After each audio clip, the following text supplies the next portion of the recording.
বুঝলে গোপাল, এবার আমার পালা। গোপাল গোপাল গোপাল।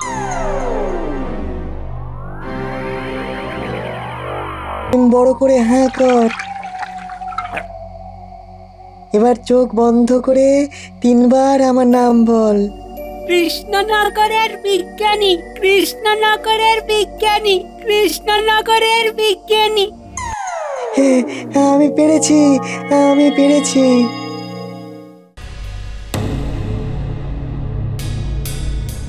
মহারাজ, রাজসভায় সবাই আছেন, কিন্তু আমাদের বিজ্ঞানী নেই। যাই হোক গোপাল, তুমি কি গুরুত্বপূর্ণ বিষয়ে আলোচনা করবে বলেছিলে, তা সেটা শুরু করা যাক। হ্যাঁ মহারাজ, রাজ্যের শিক্ষা ব্যবস্থার উন্নতির বিষয়ে নতুন করে চিন্তা ভাবনার প্রয়োজন আছে মহারাজ। বেশ, তো চিন্তা করার জন্য তো মন্ত্রী আছে। কি হে মন্ত্রী, আজ্ঞে মহারাজ। রাজ্যের শিক্ষা কাঠামোয় কি যুক্ত করা সঙ্গত হবে? আগে মন্ত্রী মশাইয়ের নিজেরই শিক্ষার যা কাঠামো, তাতে উনি রাজ্যের কাঠামোর আন্দাজ করতে পারবেন বলে তো আশা করতেই পারি না। তাহলে তুমিই তো মন্ত্রী হতে পারতে, আমার আর কি প্রয়োজন ছিল? আগে মহারাজের বিচক্ষণতা হেতু আপনি যে পদ লাভ করেছেন, সেই পদ হেতু আপনাকে অভিনন্দন মন্ত্রী মশাই। দেখেছেন মহারাজ, আপনাকেও যা নয় তাই বলছে। গোপাল, তোমরা আলোচনার প্রসঙ্গ কি এই সব করবে বলে তোলো? কি করব মহারাজ, আমাদের মন্ত্রী যদি অকম্মার ঢেকি হয় তাহলে তো সব কাজে বাধা আসবেই। দেখেছেন, গোপাল আমাকে আবার অকম্মার ঢেকি বলে অপমান করলো। দূর দূর, আমি থাকবই না, আমি থাকবই না রাজসভায়। আজকে তাহলে সভা এখানেই শেষ করা হোক। বেশ বেশ, আজ সভা হলো শেষ।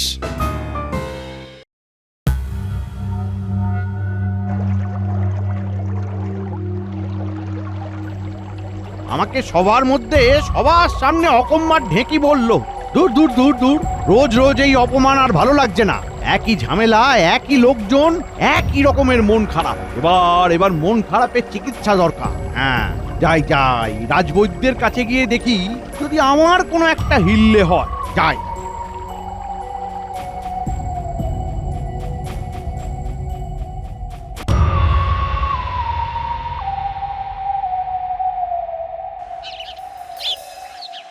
রাজবৈদ্য, ও রাজবৈদ্য, বাড়িতে আছো নাকি? আরে মন্ত্রী মশাই যে, আসুন আসুন আসুন, ভিতরে আসুন। তা হঠাৎ আপনার কি হলো? এই তো রাজসভায় দিব্যি সুস্থ ছিলেন। আর কাটা ঘায়ে নুনের ছিটে দিও না তো। তুমিও তো রাজসভায় গোপালের কথা শুনে হাসছিলে। আসলে ওই মানে ওই ওসব ইয়ে টিয়ে তোমার কাছে রাখো। আমি রোজ রোজ ভরা সভায় এমন অপমান আর সহ্য করতে পারছি না। মনটা একেবারে পোড়া বেগুন হয়ে গেল গো। তাই আর থাকতে না পেরে তোমার কাছে এসেছি মন ভালো করার ওষুধ নিতে। মন ভালো করার আবার ওষুধ হয় নাকি? আপনি এত বড় হয়েও এইসব আজগুবি জিনিসে বিশ্বাস করেন? তাহলে আমার মন ভালো করার কোনো উপায় নেই? আমার কাছে তো নেই, তবে আপনি এক কাজ করতে পারেন, বিজ্ঞানীর কাছে যেতে পারেন। ওনার কাছে এসবের দাওয়াই থাকলেও থাকতে পারে। বেশ, ঠিক আছে, তাহলে বিজ্ঞানীর কাছেই যাই।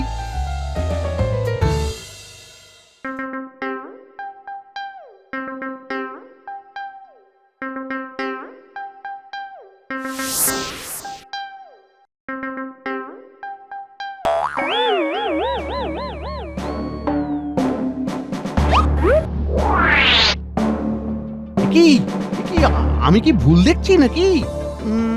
না না, আমি তো একটা চোখ দিয়েও দুটো বিজ্ঞানী দেখতে পাচ্ছি। আমি ঠিকই দেখছি তাহলে। তাহলে মনে থাকবে। হ্যাঁ বিজ্ঞানী দাদু, মনে থাকবে। নিজেই নিজেকে দাদু বলছে।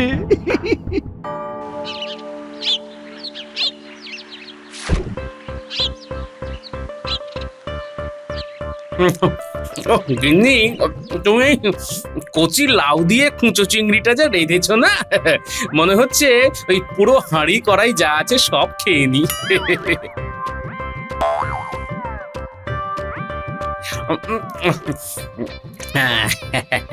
হ্যাঁ হ্যাঁ, তুমি তো তাই চাও। আমি যাতে না খেয়ে থাকি। হ্যাঁ, আহ গিন্নি, আমি সে কথা বলেছি নাকি? আমি তো তোমার হাতের রান্নার প্রশংসা করলাম, আর তুমি এভাবে ঘুরিয়ে ধরলে। আমি বুঝি না নাকি? হ্যাঁ, আমি নিজের জন্য যেটুকু লাউ চিংড়ি রেখেছি তুমি সেটাও নিজে খেতে চাও? হ্যাঁ, বলি গোপাল দাদা, গুলটে সেই সকালবেলা বাড়ি থেকে বেরিয়েছে, এখনো ফেরেনি। তোমাদের বাড়িতে এসেছিল নাকি গো? না না, গুলটে তো আসেনি, এলে তো লাউ চিংড়ি খাওয়াতাম। গিন্নি আমার জমিয়ে রেঁধেছে, হ্যাঁ, এই মানে এখনো অনেকটা রয়েছে। যাও, এটা গুলটের জন্য নিয়ে যাও, কেমন? ও নিশ্চয়ই খেলাধুলো করছে। এটা কি হলো? আমার জন্য রাখা লাউ চিংড়িটা তুমি দিয়ে দিলে? আহা, রাগ করছো কেন গিন্নি? এটা খেয়ে যা হতে চাই তার নাম 3 বার বলবো। সাবাস, এবার চটপট আগের মতো হয়ে যা দেখি। গুলটে গুলটে গুলটে। আমি তাহলে বাড়ি যাই। যা, তোর মা নিশ্চয়ই চিন্তা করছে, আর মনে থাকে যেন কারো কাছে কিচ্ছু বলবি না, ঠিক আছে? হ্যাঁ বিজ্ঞানী দাদু। বিজ্ঞানী, ও বিজ্ঞানী, বাড়িতে আছো নাকি? হ্যাঁ, দেখতেই তো পাচ্ছেন যে আছি। ইয়ে মানে একটু দরকারে এসেছিলাম তোমার কাছে। কি দরকার বলুন না।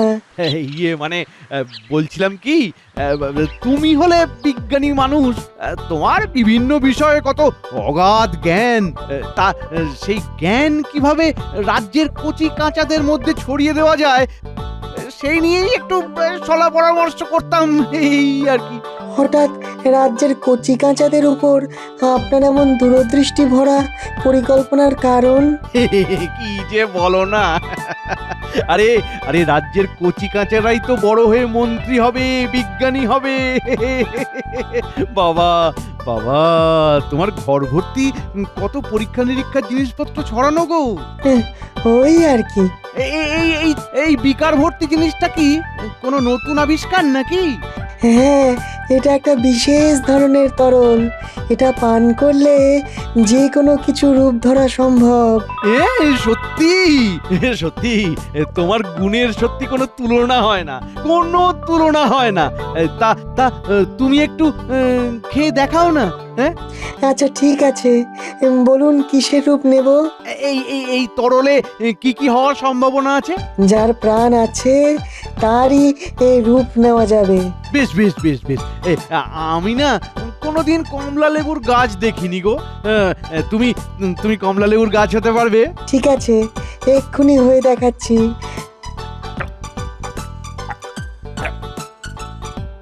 কমলা লেবু গাছ, কমলা লেবু গাছ, কমলা লেবু গাছ। বাহ বাহ বাহ বাহ বাহ বাহ বাহ বাহ! আরে কি সুন্দর হয়েছে এই কমলা লেবুগুলো, বাবারে। ঠিক আছে ঠিক আছে ঠিক আছে, এবার এবার চটপট আবার আগের রূপে ফিরে এসো তো। হ্যাঁ, আগের রূপে। ওই তরলটা আমার যে কোনো পাতার উপর ঢেলে দিন, তাহলেই আমি আবার আগের মতো হয়ে যাব। সেটি হচ্ছে না, তোমাকে কমলা লেবু গাছ বানিয়েছি কি আবার মানুষ বানাতে? আপনি এটা আমার সাথে উচিত করছেন না। আমাকে আবার আগের অবস্থায় ফিরিয়ে দিন মন্ত্রী মশাই, আমাকে আবার আগের অবস্থায় ফিরিয়ে দিন। এ কি আপনি কোনো কথা বলছেন না কেন মন্ত্রী মশাই? আপনি কোথায় গেলেন?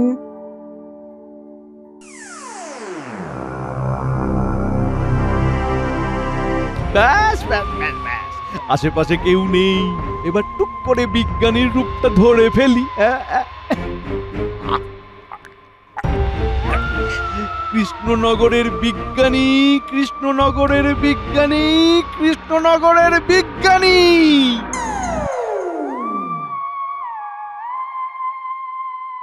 কি ব্যাপার, মন্ত্রী এখনো এলো না তো?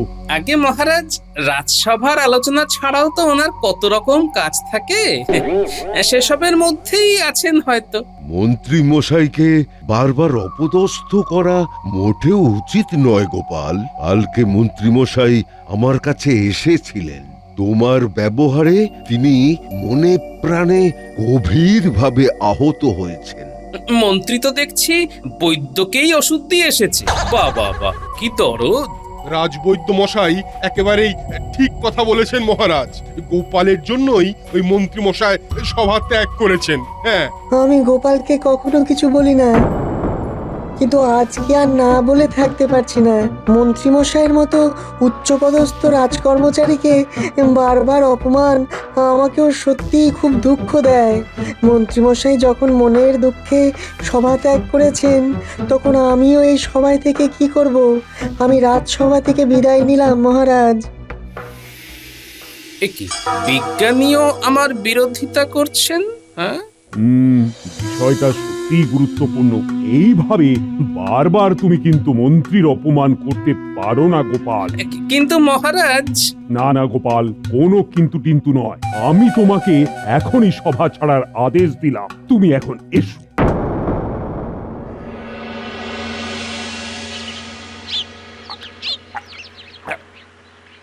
কৃষ্ণনগরের মন্ত্রী, কৃষ্ণনগরের মন্ত্রী, কৃষ্ণনগরের মন্ত্রী। বেশ ভালো পেঁচে ফেলেছি বেটাকে। সব সময় খালি আমার পেছনে লাগা না। এবার বোঝো বোঝো মজা।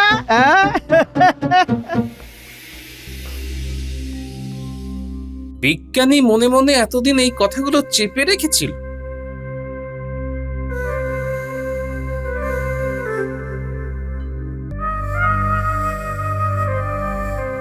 কি গো, বলি দরবারে কিছু হয়েছে নাকি? হ্যাঁ, মন্ত্রী আজকে আসেনি, সেই দায়টাও নাকি আমার। মহারাজ আমায় এইভাবে বারবার সভা থেকে তাড়িয়ে দেন, ইচ্ছে করে আর কোনোদিন সভাতেই না যাই, বুঝলে? আহা, তুমি আজকাল বড় তাড়াতাড়ি মুষড়ে পড়ো। হ্যাঁ, মহারাজকে চেনোই তো, কাল সকালে আবার সবকিছু ঠিকঠাক হয়ে যাবে। হ্যাঁ, তুমি ওইসব চিন্তা না করে হাত মুখ ধুয়ে এসো। ঠিক আছে, তাই যাচ্ছি।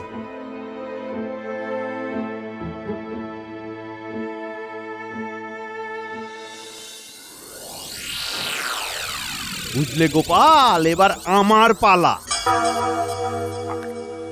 গোপাল গোপাল গোপাল।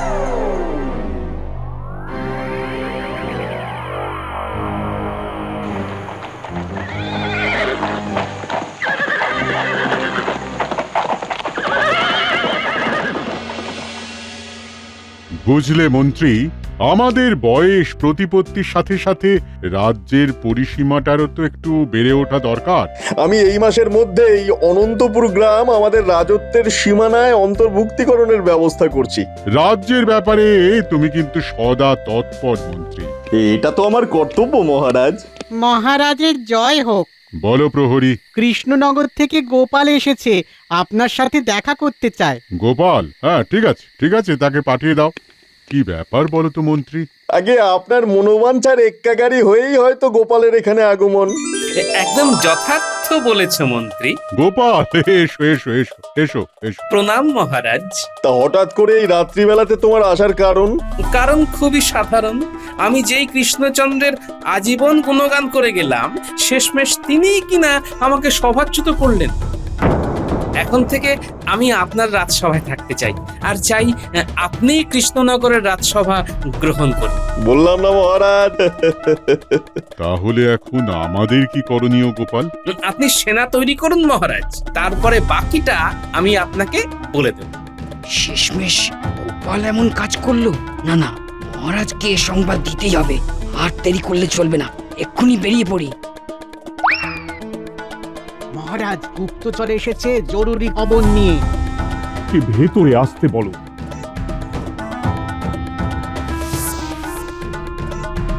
মহারাজ, মহারাজ। গোপাল গোপাল, বাইরে এসো। ও গোপাল, এই সাত সকালে সেনা সমেত প্রাতভ্রমণে নাকি সেনাপতি? তোমাকে নিয়ে যেতে এসেছি। এই, তোমরা বন্দি করো গোপালকে। কি অপরাধে? রাজদ্রোহ।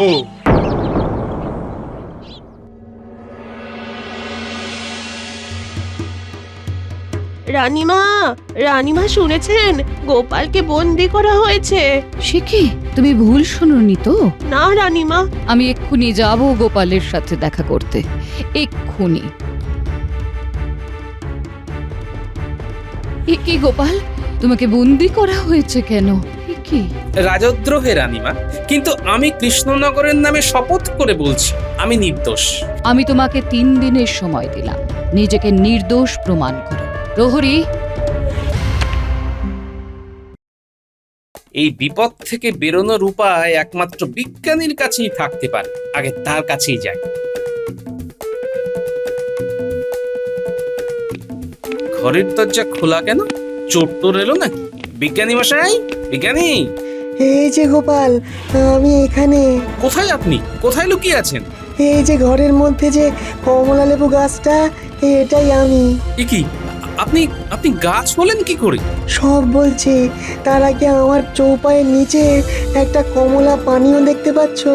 হ্যাঁ, পেয়েছি। ওটা নিয়ে আমার যে কোনো পাতার উপর ঢেলে দাও, তাহলে আবার আমি আগের রূপ ফিরে পাবো।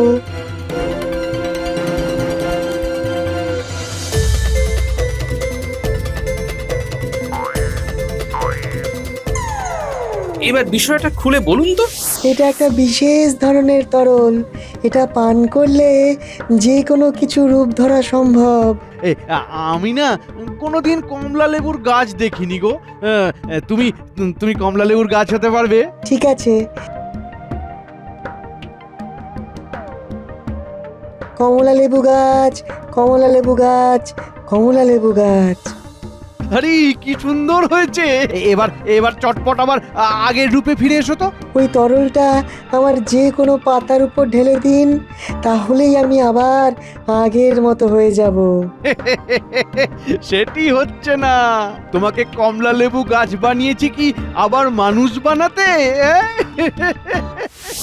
ও, তাহলে এই ব্যাপার। না না না, এবার আমি ওকে ছাড়ছি না। বিজ্ঞানী মশাই, এবার শুনে নিন। মন্ত্রী, ওহে মন্ত্রী! কি ব্যাপার? এই মাঝরাতে মহারাজের গলা বলে মনে হচ্ছে। আপনি এত রাতে মহারাজ? একটা বিশেষ প্রয়োজনে এসেছিলাম মন্ত্রী। শোনো মন্ত্রী, কোষাগার কিন্তু ভরছে না। তুমি বরং এক কাজ করো, কাল সকালে এমন একটা করের ব্যবস্থা করো যেটায় আমাদের কোষাগার মোহরে ভরে উঠে ছলকে পড়ে। কি পারবে তো? আগে হ্যাঁ মহারাজ, আপনি কোনো চিন্তা করবেন না। যাও মন্ত্রী, যাও, তুমি কাজে লেগে পড়ো। সকালেই চাই কিন্তু আমার। চলি এখন। পণ্ডিত মশাই, ও পণ্ডিত মশাই! এই পঞ্চমী নিশীতে কি পাতিক প্রশমিতে কোন প্রাণীর মাথার ওপর পা থাকে? এ কেমন জীব?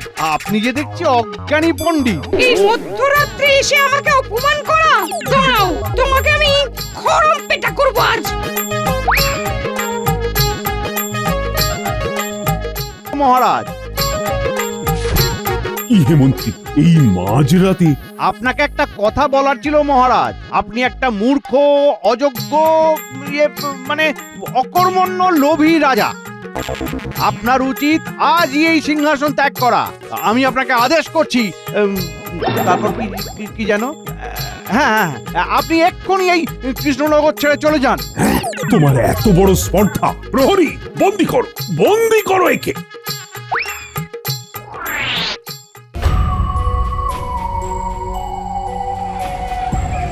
মন্ত্রী কাল রাত্রে আমাকে ভীষণ অপমান করেছে মহারাজ। আমাকেও মহারাজ, আমাকেও। আমরাও এর বিহিত চাই। কালকে সারা রাত মন্ত্রী মশাই আমাদের নাকের জলে চোখের জলে করে ছেড়েছেন। আমরাও এর বিহিত চাই। মহারাজের জয় হোক। আপনি যেমনটা বলেছিলেন ঠিক তেমনটা করে নিয়ে এসেছি।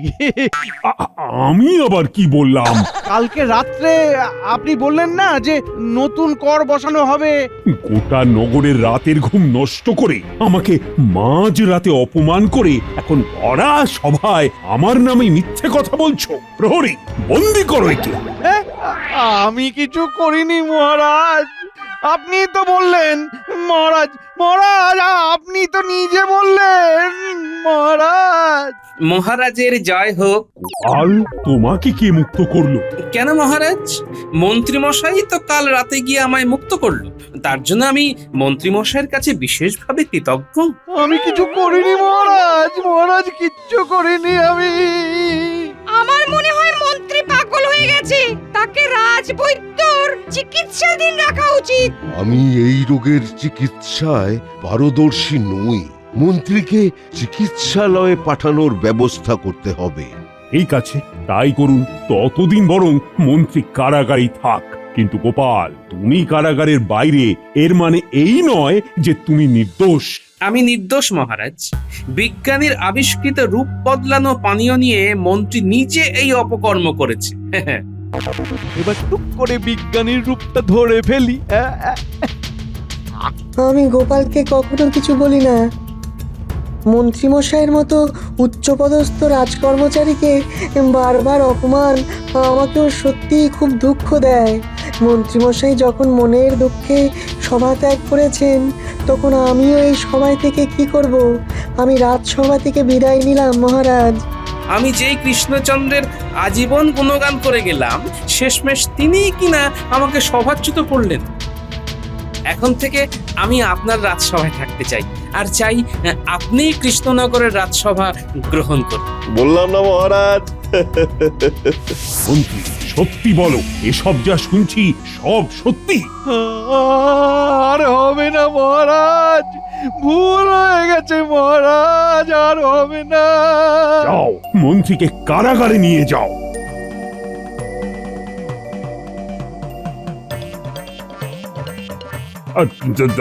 তবে যা হওয়ার হয়ে গেছে। আমি কিন্তু তোমাকে অবিশ্বাস করে ভুল করেছি গোপাল। আমি কিছু মনে করিনি মহারাজ। তবে মন্ত্রী কাল রাতে আপনাকে কি কি বলেছে সেটা আমি জানি মহারাজ।